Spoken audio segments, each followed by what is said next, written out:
Bonjour à tous et bienvenue. Près de 34 ans après les faits, s'est ouvert ce lundi 11 octobre le procès des auteurs présumés de l'assassinat de Thomas Sankara, ex-président et père de la révolution burkinabé, devant le tribunal militaire de Ouagadougou. Et c'est le sujet de ce numéro de Ça fait l'actualité.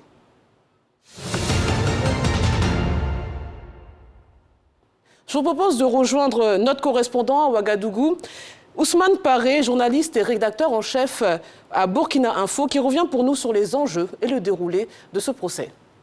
Le principal enjeu de ce procès, c'est de faire la lumière, toute la lumière autour de l'assassinat du président Thomas Sankara. C'est vrai qu'à cette étape, au regard donc de l'instruction de ce dossier, il y a beaucoup de choses qui ont été dites, beaucoup de vérités, peut-être, puis les livres aussi qui ont été écrits. Les gens se disent plus ou moins qu'ils savent ce qui s'est passé. Mais l'autre objectif aussi, c'est de pouvoir aussi sanctionner les fautifs, donc les responsables de cet acte barbare. Voilà un peu ce que les gens attendent de ce procès. Un procès historique parce qu'il se tient 34 ans après les événements et la procédure judiciaire a été enclenchée en 1997 à seulement 2 semaines de la date qui était à partir de laquelle le procès n'allait plus pouvoir se tenir, le dossier n'allait plus pouvoir s'ouvrir. Donc il y a beaucoup de choses qui sont attendues de ce procès qui se tient, il faut le préciser, à l'absence de Blaise Compaoré, le principal accusé. Également de Hyacinthe Kafando, qui est considéré comme le chef du commando qui a mené l'opération donc au niveau du Conseil de l'Entente ce jour, 15 octobre 1987. Le premier jour, donc à l'ouverture de ce procès, il faut dire que l'audience a commencé à 9h10, c'était prévu pour 9h avec l'arrivée donc du président du tribunal. Et au début, il était question tout simplement de voir la procédure, mettre en place le jury. C'est un tribunal militaire, donc il fallait désigner les juges qui allaient siéger. En plus donc des juges civils, il fallait qu'il y ait des juges militaires, des juges assesseurs. Et là, il faut qu'il y ait des militaires qui ont un grade supérieur ou égal à celui du militaire, donc le plus haut gradé. Le plus haut gradé, c'est le général de brigade Gilbert Diendéré, et il fallait trouver donc des généraux. Malheureusement, les 2 premiers qui avaient été désignés par le tribunal se sont récusés, et ce qui a entraîné une suspension du procès après. Et le jury a pu donc se composer et il y aura une deuxième suspension pour discuter avec s'entendre donc les différentes parties sur le chronogramme, le programme donc du procès. Donc à la reprise encore, il y a une troisième suspension. Cette fois-ci, c'était juste pour permettre à la défense, aux avocats de la défense, donc, de s'imprégner du contenu du dossier. Il leur a été donné 2 semaines. Donc, le procès a été suspendu et doit reprendre le 25 octobre. Et également, 10 jours donc, ont été donnés à Blaise Compaoré et à Hyacinthe Kafando afin qu'ils puissent se présenter au tribunal. S'ils ne le font pas, au bout de ces 10 jours, ils seront jugés en leur absence donc, par contumace.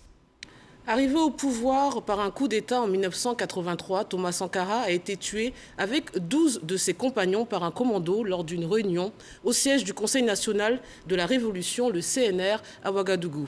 À peine ouvert lundi, le procès de l'assassinat en 1987 de Thomas Sankara, alors président du Burkina Faso, a été renvoyé au 25 octobre pour permettre aux avocats de la défense de consulter davantage le dossier. Le procès a débuté en présence de 12 des 14 accusés, mais sans Blaise Compaoré, qui avait pris le pouvoir le 15 octobre 1987 après l'assassinat de Sankara dans un coup d'État. Alors pourquoi ce procès cristallise les tensions? Est-il un procès historique ou politique? On en parle avec le journaliste Félix Boni. Bonjour et bienvenue. Bonjour Fatim. Et le politologue Dr William Magblonon. Bonjour et merci d'être présent. Bonjour Fatim. Docteur Blonon, pouvez-vous nous rappeler rapidement, finalement, dans quel contexte politique et géopolitique Thomas Sankara accède au pouvoir en août 1983? Merci. Août 1983, donc comme vous le dites, le monde vivait un moment plutôt historique parce qu'on n'avait jamais dans l'histoire de l'humanité connu des affrontements idéologiques. Il y a eu des rivalités qui ont traversé et constitué d'ailleurs le cours de l'histoire de l'humanité, mais on n'était pas habitué à des affrontements idéologiques. Donc, depuis la fin de la guerre froide, le monde vivait un antagonisme entre deux blocs rivaux farouchement opposés. Donc, d'un côté, le monde capitaliste et de l'autre côté, le monde de l'autre côté du rideau de fer, ce qu'on va appeler le bloc oriental ou enfin le bloc soviétique. Alors, ce qui caractérisait véritablement cette époque était donc l'affrontement entre le socialisme, le communisme donc d'une part et l'idéologie capitaliste de l'autre part. Évidemment, dans des pays, ou du moins en Afrique, dès les débuts, dès les années 1950, les Africains s'étaient engagés à ne pas s'aligner dans ce schéma qui... je dirais, dans ce clivage, parce que les États africains et un certain nombre d'États loin du continent, mais les États sous-développés s'étaient engagés à travers le mouvement des non-alliés à ne pas s'arrimer ou du moins se prendre part à ce clivage idéologique. Mais malheureusement, on va se rendre très vite compte que le continent était divisé entre véritablement, d'une part, l'aile capitaliste, affirmé, pro-occidental, et puis de l'autre part, il y a eu un certain nombre d'États qui ont décidé ou qui ont fait le choix du bloc occidental, du bloc soviétique, et qui vont multiplier et développer les idéologies communistes. Notamment Thomas Sankara. Absolument. Alors, au-delà de sa mort tragique, comment expliquez-vous le statut, on va dire, quasi d'icône de Thomas Sankara, encore aujourd'hui, et bien sûr au-delà des frontières du pays des hommes intègres? Moi, j'enlève carrément le quasi pour dire le statut d'icône, parce que Thomas Sankara, 34 ans après, reste une icône pour une certaine jeunesse africaine. Même aujourd'hui, je ne parlerai même pas d'une jeunesse africaine, pour bien d'Africains qui estiment que cette révolution quand même a changé les choses. Au Burkina Faso, aurait pu changer beaucoup de choses en Afrique. Thomas Sankara le Tché, Thomas Sankara l'Africain, Thomas Sankara le panafricain. Je crois que c'est quelqu'un qui a laissé une image d'une révolution qui quand même a marqué toute l'Afrique. Changer le nom d'un pays, la Haute-Volta qui devient le Burkina Faso, le pays des hommes intègres, et engager une révolution comme celle dans laquelle Thomas Sankara s'est engagé, jeune capitaine de l'armée, avec une certaine éloquence, une certaine capacité à développer l'idéologie qu'il avait défendue à cette époque, à développer des paradigmes de pensée à travers lesquels il a réussi quand même à convaincre son peuple et les peuples africains. Je crois que cela a fait de lui aujourd'hui peut-être l'une des plus grandes icônes du continent, peut-être aux côtés d'un certain Nelson Mandela. On retient quand même de Thomas Sankara quelqu'un qui a marqué son époque. Et il a changé le Burkina en termes d'idéologie, et il a redonné une certaine valeur au peuple burkinabé. Quand on parle aujourd'hui du Burkina, pays des hommes intègres, le Burkinabé, effectivement, a eu cette intégrité à partir de Thomas Sankara. Alors, quelque part, on a envie de vous demander, est-ce que ce mythe autour de lui aussi n'occulte pas peut-être des parties plus sombres, ou en tout cas moins glorieuses à la fois de son parcours et du personnage? Alors, comme tout homme politique, évidemment, Thomas Sankara n'est pas un ange, mais je n'aimerais pas prêter flanc à cette culture qui consiste à toujours remettre en cause les personnalités africaines. Et lorsqu'il s'agit de célébrer les Napoléons et bien d'autres qui ont été beaucoup plus sanguinaires, dont la face obscure n'est plus aujourd'hui cachée, personne n'en parle. Donc moi, je ne parlerai pas de Thomas Sankara sous ces aspects, parce que je comprends qu'en tant qu'homme d'État, en tant que quelqu'un qui a dirigé, il est tout à fait possible qu'à un moment donné, on prenne un certain nombre de décisions difficiles. Évidemment, quand on mène une révolution, on n'est pas forcément un saint, parce qu'une révolution, c'est un changement radical. Thomas Sankara est arrivé au pouvoir par voie démocratique, par un coup d'État, et quand on veut changer tout de façon radicale de cette façon, il y a évidemment des postes de résistance auxquels il a dû faire face. Vous avez vu que Thomas Sankara, c'est l'homme qui n'a jamais eu la langue dans la poche. Ses discours à l'ONU, ses discours à Addis Abeba, ses discours face à François Mitterrand, et même ses discours face à feu Félix Houphouët-Boigny, le président ivoirien. C'est un monsieur qui a beaucoup jeûné. Donc il est clair qu'il faut retenir des défunts, ceux qui sont partis, ce qui est positif, qui nous permet d'avancer. et de Thomas Sankara, il y a matière à contextualiser, je veux dire, idéaliser certaines choses qui permettent quand même au Burkina Faso, qui ont permis quand même au Burkina Faso de pouvoir faire un saut en avant.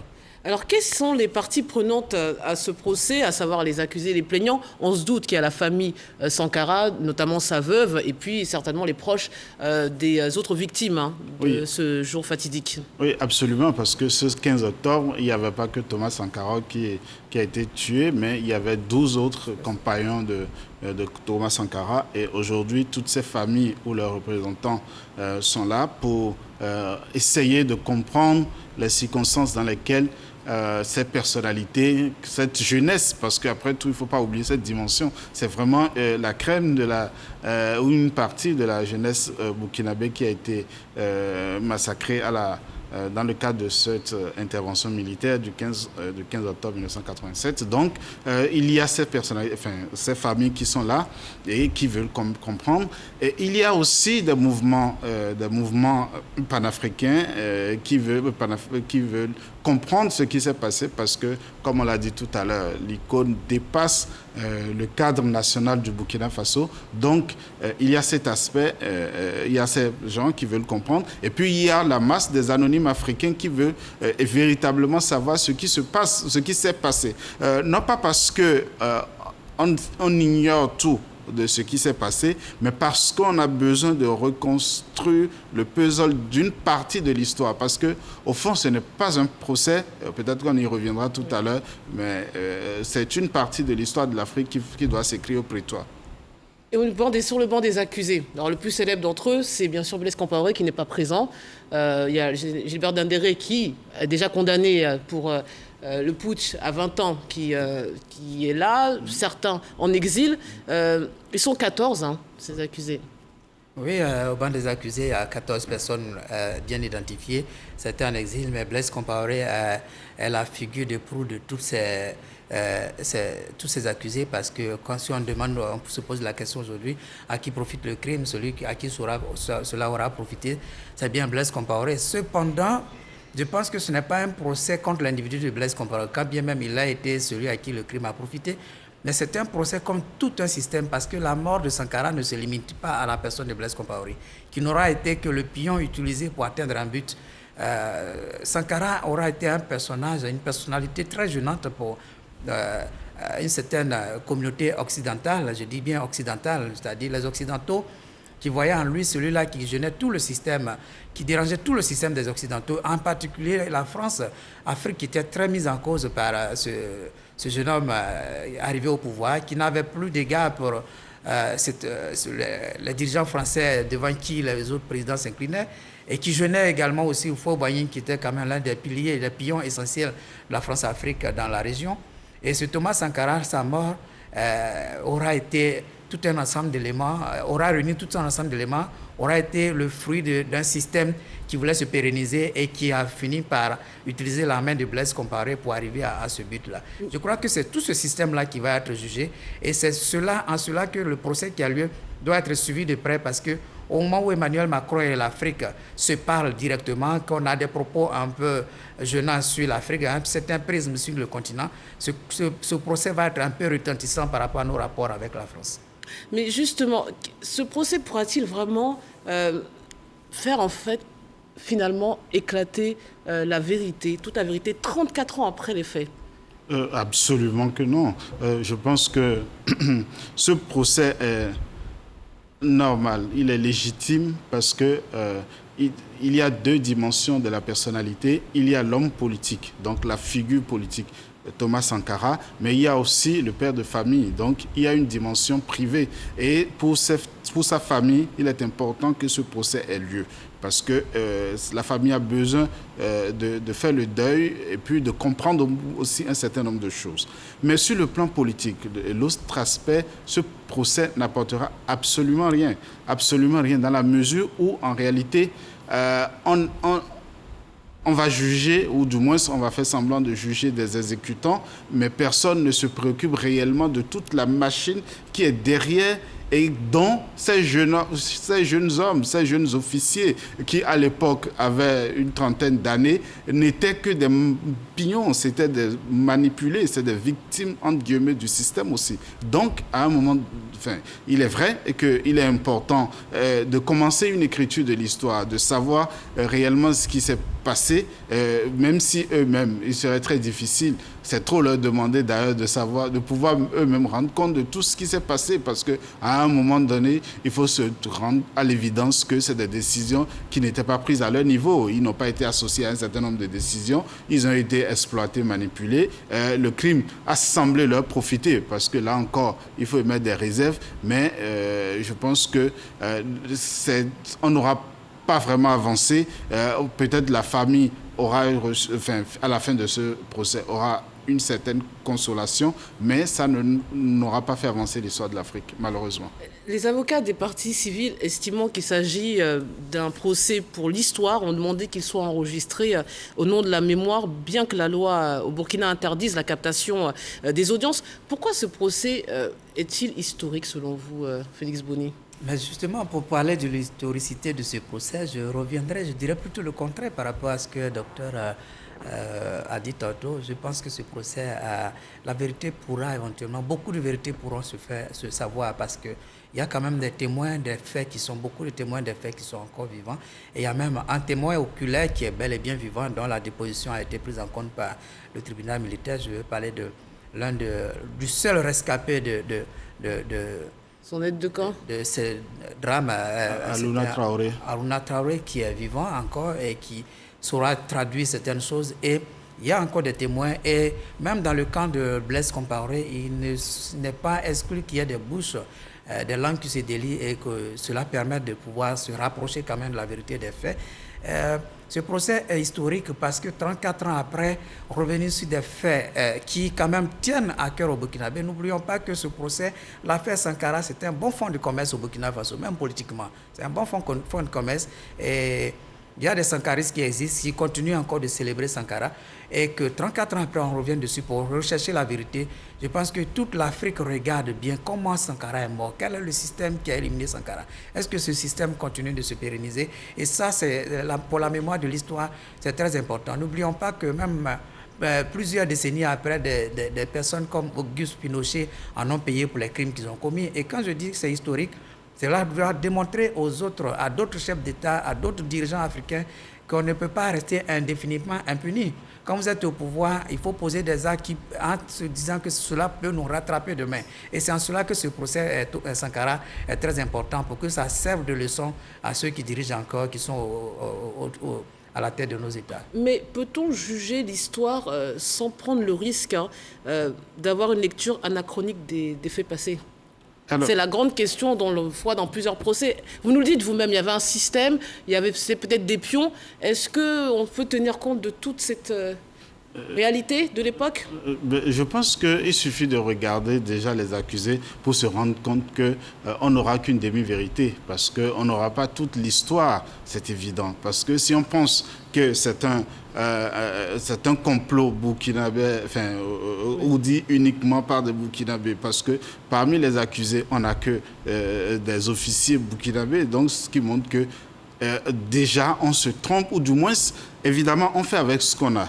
On fait avec ce qu'on a, mais il ne faut pas non plus se leurrer. Il ne faut pas surestimer ce qu'on va attendre de ce procès, parce que c'est l'histoire, on l'a dit tout à l'heure, ce n'est pas que l'histoire d'un individu, parce qu'on part déjà tous sur des faits. On a toujours tous une vérité en tête. Le crime a profité à certains qui ont dirigé le Burkina après, donc c'est eux qui l'ont commis. Donc ça, c'est juste cette vérité qu'on va entériner au procès. Mais ça ne nous avance pas, ça on le sait déjà.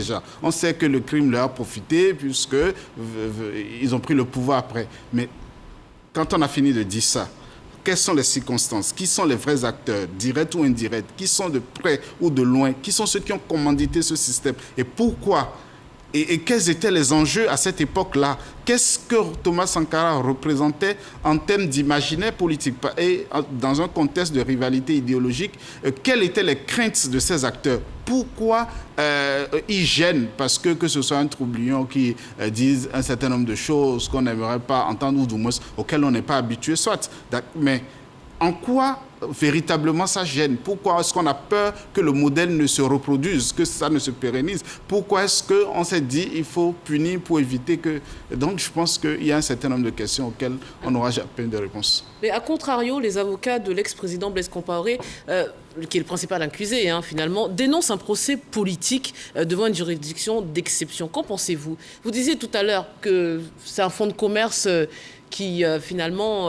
fonctionne bien, le Thomas Sankara. Est-ce que c'est un procès politique, là aussi, vous pensez? Évidemment, il ne faut pas dénier le volet politique à ce procès. Blaise Compaoré qui tombe du pouvoir à fin octobre. Curieusement, le mois d'octobre, c'est le mois des chutes bizarres au Burkina Faso. Thomas Sankara le 15 octobre, Blaise Compaoré le 31 octobre. C'est lui également qui tombe. Et Blaise Compaoré, dont on veut plus ou moins effacer totalement sa trace et même son parti politique. Donc du coup, ce procès a quand même un volet quand même politique. Et même, vous avez vu que dans la composition du jury, il y a eu des personnes qui ont démissionné systématiquement, qui n'ont pas voulu s'y engager. Ça a été vraiment difficile de mettre en place tout le cadre national nécessaire pour pouvoir entamer ce procès. Ça veut dire que la dimension politique de ce procès n'est pas à exclure parce que, comme on le dit, je le répète, c'est un bon fonds de commerce. Les sankaristes l'utilisent pour éventuellement se repositionner. Le pouvoir burkinabé actuel a tout intérêt à j'allais dire, mobiliser, à ratisser l'âge dans le camp des sankaristes, agite très bien ce foulard pour consolider son assise et affaiblir davantage l'opposition. N'oublions pas que le chef de file de l'opposition actuelle, c'est les pro-Compaoré, Edi Kombago, qui dirige le parti de Blaise Compaoré. Cela va contribuer à affaiblir davantage l'opposition. Donc Compaoré est le président d'honneur? Évidemment, dans le parti dont Blaise Compaoré, depuis l'extérieur, son exil ivoirien est le président d'honneur. Donc tout cela contribue à davantage fragiliser le parti de Compaoré, à déconstruire les 29 ans de pouvoir de Compaoré qui lui ont permis quand même de... 27 ans. Donc vous voyez déjà le 2025, l'horizon 2025 dans cette thématique. Mais pour poursuivre, justement, je vais vous relancer dessus. Burkina Faso a entamé un processus de réconciliation nationale comme beaucoup d'autres pays, le nôtre notamment. Quel pourra être finalement l'impact de ce procès dans ce processus? Est-ce que ça va participer à apaiser les cœurs ou à faire revivre les rancœurs du passé? Vous le disiez politiquement. Je pense qu'avec le temps, il y a eu un consensus qui s'est créé quand même autour de la personnalité de Thomas Sankara, reconnu comme un héros national, une figure de proue de la vie politique burkinabé. Donc je pense qu'un procès pour clarifier les circonstances de sa mort ne va pas envenimer la situation. Je ne pense pas. Par contre, ce que ça peut créer si on s'y prend mal, c'est de fragiliser l'armée du Burkina dont on a commencé depuis la chute de Blaise Compaoré à décapiter, enfin, ou du moins à enlever les grosses têtes. Les RSP. Et voilà, ce qui a provoqué énormément en termes d'insécurité. Aujourd'hui, on a vu le terrorisme au Burkina Faso. On a vu un certain nombre d'événements qui n'étaient pas envisageables. Alors, est-ce que aujourd'hui, on prend le risque de continuer à fragiliser en pointant du doigt nécessairement tous les officiers en disant, bon voilà, ils ont participé au crime, ils ont dirigé. Je pense que ce n'est pas dans ce sens qu'il faut orienter le procès. Il faut juste ne pas en faire un procès de l'armée burkinabé et chercher à reconstruire toute l'armée au-delà des sensibilités politiques autour des enjeux de lutte contre le terrorisme. Alors je vais revenir sur un point que vous avez soulevé dans l'émission. Effectivement, cette légende urbaine qu'on entend tous depuis des décennies, selon laquelle ce procès doit aussi faire la lumière sur le rôle de la France, de Mitterrand, des États-Unis, bon, je suppose Reagan à cette époque, des pays de l'Ouest africain, donc la Côte d'Ivoire de Félix Houphouët-Boigny, le Togo de Gnassingbé et Adema, alors ulcérés tous par les prises de position anti-impérialistes de ce jeune révolutionnaire. Là aussi, est-ce réaliste d'avoir des réponses à ces questions? C'est une partie du procès qui ne sera pas traitée? Je pense que c'est le volet du procès qui va intéresser davantage l'extérieur, c'est-à-dire le regard extérieur au Burkina Faso. Parce que tout compte fait, si le procès reste un problème burkinabé, ça restera en interne. Mais ce volet extérieur des relations entre la France et nos dirigeants africains, ce volet sera très important parce que c'est cela qui a fait de Sankara un héros panafricain, une icône panafricaine. C'est-à-dire que si c'était le Sankara qui avait tout changé au Burkina Faso, simplement, ça n'intéresserait pas éventuellement l'extérieur. Mais aujourd'hui, cette relation entre la France et l'Afrique est plus ou moins d'actualité avec la question du CFA qui se pose, la dernière rencontre, le dernier sommet France-Afrique entre Emmanuel Macron et les jeunes Africains, les discours qui ont été tenus par Macron avec les relations de Macron avec l'Algérie. Aujourd'hui, si le procès de Sankara révèle un certain passé obscur qui se pérennise avec le nouveau dirigeant français, je crois que cet aspect devrait intéresser beaucoup la jeunesse africaine actuelle, les dirigeants même actuels de l'Afrique, ceux qui prétendent encore diriger l'Afrique. Ce procès sera suivi de près pour, j'allais dire, rebâtir et reconstruire de nouveaux axes de relations entre le Nord et le Sud, parce que je pense que la mort de Sankara, c'est également cette marche du dominé au dominant entre l'Occident et l'Afrique qui aboutit à l'élimination de ce jeune révolutionnaire. Oui, je pense aussi qu'il y a une dimension heuristique, une dimension en termes de recherche qui n'a pas été suffisamment explorée, parce qu'on aurait souhaité que les historiens, que les spécialistes des relations internationales, parce que, bon, à un moment donné, la France a pris le risque de dire qu'elle déclassifie un certain nombre de dossiers classés top secret. Donc, je pense qu'il y a un travail de recherche, un travail de fouille, un travail de reconstruction de l'histoire à faire. Et au lieu de se focaliser sur des responsabilités, c'est vrai qu'il faut connaître les responsables, il faut couper les têtes, mais il y a aussi l'histoire à écrire pour qu'on puisse comprendre ce qu'a été l'Afrique de ces années 1980, parce qu'aujourd'hui, c'est de ça qu'il s'agit. C'est les décennies perdues de l'Afrique. C'est l'Afrique post-coloniale qui découvre les relations internationales, qui découvre l'appétit des grandes puissances, qui découvre l'indépendance finalement. Merci monsieur, c'est la fin de cette émission. Merci de votre participation. Merci à vous de nous avoir suivis et restez sur RTI1.